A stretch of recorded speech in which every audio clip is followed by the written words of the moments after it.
So the Boeing 777, one of the biggest airliners ever made, did a nosedive and lost almost 1,400 feet in less than a minute. And then it pulled 3 Gs to get out of that dive. That's what we like to call a sporty day for an airliner.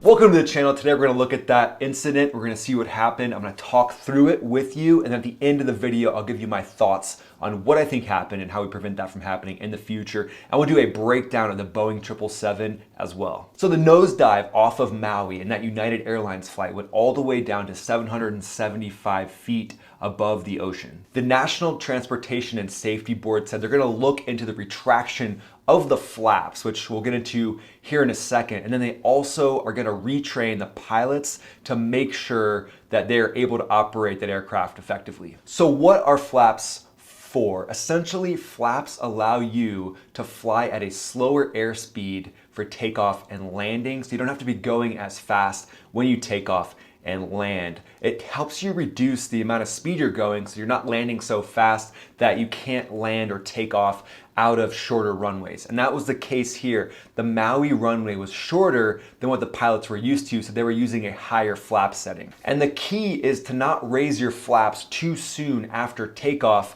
until you have the desired airspeed, which then allows more air to flow over your wings. And when there's more air flowing over your wings, you need less flaps in order to produce lift. So that's why once you get faster, you can actually start to retract those flaps. And once you get up to cruising airspeed, you don't need the flaps anymore and you can fly faster. You could also overspeed the flaps if you're not careful, which is why as you do that climb out, you slowly retract the flaps, which is called a flap retraction schedule. So there's an airspeed that you'll see as you're flying your airliner that will tell you, okay, at this speed, for example, let's say 116 miles an hour, you're going to be able to retract those flaps a little bit, and then at 180 miles an hour, you're going to be able to retract those flaps a little more, and then somewhere around 220, 230 miles an hour, then you can fully retract those flaps and continue to fly up into your cruise altitudes. And what is crew coordination? And that's something that the NTSB is going to look into as well, the National Transportation and Safety Board.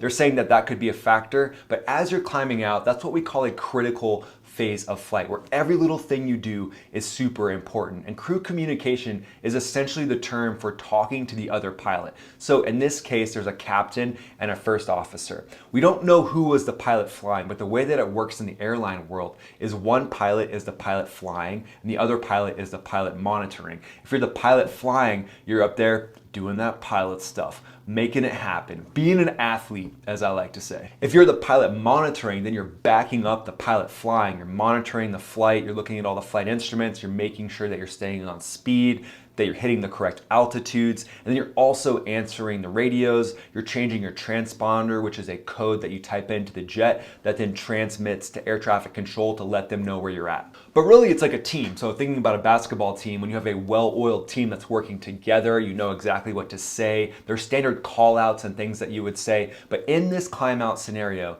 I'm gonna talk to you about how it would work. So as soon as you get airborne, the pilot monitoring is gonna say positive rate. I'm gonna say gear up. So you get the gear up, you start climbing away, and that starts to reduce the drag that you have on the aircraft. So then you can start to speed up and start to meet that flap retraction schedule. As we reach somewhere around 160 miles an hour, I'm gonna go from a flap 3 setting to a flap 2 setting. Then we're gonna continue to speed up because remember, when you raise the flaps, it reduces the amount of drag on your aircraft. And then let's say we hit 200 miles per hour, I'm gonna go from a flap 2 setting to a flap 1 setting, and then 220 miles an hour or so, I'm gonna go from a flap 1 setting to a flap 0 setting, and that's gonna allow us to continue to climb out and accelerate up to our cruise speed because now there's no drag from those flaps and we can continue to speed up. So there's certain places in there where things could get messed up, right? Like let's say I call for the wrong flap setting or the pilot monitoring who's gonna move the flaps.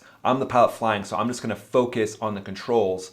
As that pilot monitoring could move the flaps to the wrong position. If you're too slow, that would make you lose lift. So in this scenario, if potentially they were in the climb out in that critical phase of flight, and let's say they were somewhere around 180 miles an hour when they might do their first flap retraction, if they were to go to flap 0, so completely put the flaps up, that's going to drastically reduce the lift and cause the aircraft to descend rapidly, which is just one scenario that might have happened here. And you can see as we look at the flight path of that 777, everything looks good. The takeoff looks normal, and then the aircraft gets into the green, which means it's essentially climbing, and then you have that drastic drop. Right at about the coast, the aircraft begins that rapid descent and then pulls the 3 Gs or so to recover. Before we go any further, let's take a quick look at this Boeing 777, because at the end of the day, this thing powered out of whatever that dive was, which is huge. Other aircraft may not have been able to do that, but I'm going to tell you why the 777 was. So the Boeing 777 is 240 feet long with a 212-foot wingspan. Its engines are literally the most powerful airliner engines in the world. The sole engine option on the 777 is a General Electric GE90 115B, and it gives approximately 115,000 pounds of takeoff thrust for each engine. And one of the cool things about the Boeing 777 is it's actually a fly-by-wire aircraft, which essentially means that there's a lot of computers involved and they keep the pilots from overstressing the aircraft. So let's say in that pull out, the pilot was actually commanding like a 6G pull or something extremely drastic from that control column. The jet, since it's fly-by-wire, is going to analyze that and say, no, we can't do that. That would stress the airframe too much. So we're only going to give you 2.7 Gs so that we don't rip the wings off or something crazy like that. That's the advantage of a fly-by-wire system, and it's one of Boeing's first fly-by-wire systems. In this case, I think it was a big factor in a solid recovery. And that's different from the Boeing 737 MAX, which is not a fly-by-wire aircraft, which means that the control column itself is actually connected to the control surfaces with a complicated linkage of pulleys and wires. Whereas in the Boeing 777, it's actuated by a computer control system. The 777 can carry over 500 passengers, and they have 4 pilots. That way the pilots can trade out and remain rested. And now I'm going to give you a quick recount of the event, and this is from Air Current. Passengers aboard flight 1722 screamed in terror when the Boeing 777 plunged 1,400 feet in under a minute, moments after it took off from Maui. It reached 2,200 feet en route to San Francisco before the dive started. The crew regained control when the plane was just 775 feet from the water. Everyone on board was subject to forces nearly 2.7 times the force of gravity, as it then climbed sharply to 33,000 feet. And with that in mind, that's an incredibly steep dive, so I gotta give credit to the pilots. You know, no matter what the issue was, the fact that they recovered this thing, that was a great job. And there's been a ton of reports filed. There's internal reports that the pilots would file with United, and then eventually they're gonna have to file a report with the NTSB. All right, you made it to the end of the video. I'll give you my final thoughts on this. So what most likely happened, just from reading the fact that the NTSB and the FAA are talking, and they're gonna make these pilots retrain, and they're focused on flap retraction. So most likely, again, not official, not verified, there'll be a full investigation, but most likely the pilot accidentally put the flaps to 0, causing a complete loss of lift at that airspeed, and then they were able to gain flying airspeed with the nose coming down, and most likely the pilots just firewalled the throttles. That means that's the max afterburner version of a commercial aircraft. Instead of putting the flaps back to where they should be, because it could have been confusing where they should have been, where they weren't, etc., the pilot flying most likely firewalled the throttles,